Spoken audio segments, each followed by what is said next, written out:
मुर्जिया कैसन बादे पिया सर से सरक जाता शादी हो शादी हो शादी हो लागे ना मुर्जिया चांद के मुखरा आए हाय हाय बड़ी ब्यूटी बा मुखरा आए हाय हाय तहर वठला ले लाल फूल फूल दुनु गाल तहर वठला ले लाल फूल फूल दुनु गाल कर भैया आ गेलो ए ज्यादा नाटक ना कर ठीक है ना। जब प्यार के दुगो बात चले लगल ना तो तोरा भैया आइए जालो ठीक है। अगर सच्चा प्यार करते ना तो तू अपना भाई से न डरते।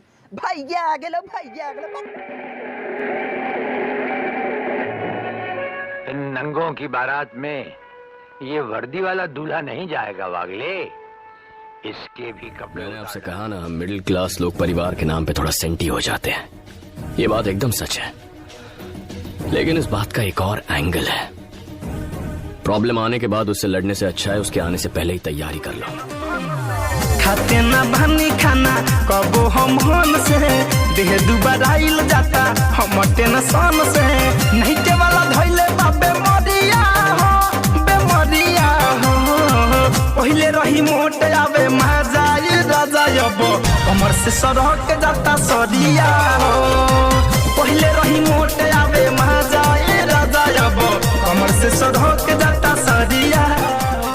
और ध्यान दो अखिया सारा हाबी उठवा गुलाबी सबके पिला दे बुका पतरा को जिला हिला दे बुका संवरा को जिला हिला दे बुका पतरा को जिला हिला दे बुका संवरा को जिला हिला दे बुका।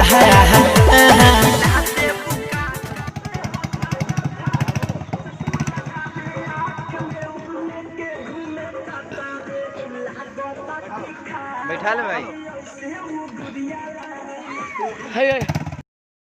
धनंजय धरकन का ये खतरनाक लुक और खतरनाक एक्शन बहुत ही लोगों को परेशान कर रखा है और इनकी फर्स्ट मूवी आने वाली है प्रेम धागा, जो कि मार्केट में ही धमाल मचाने वाली है और इस एक्शन ने सभी भोजपुरिया स्टार को हिला कर रख दिया है। तो देख सकते हैं आप किस तरह बादल घायल दिल ये मेरा बारिश के जैसे बरसता है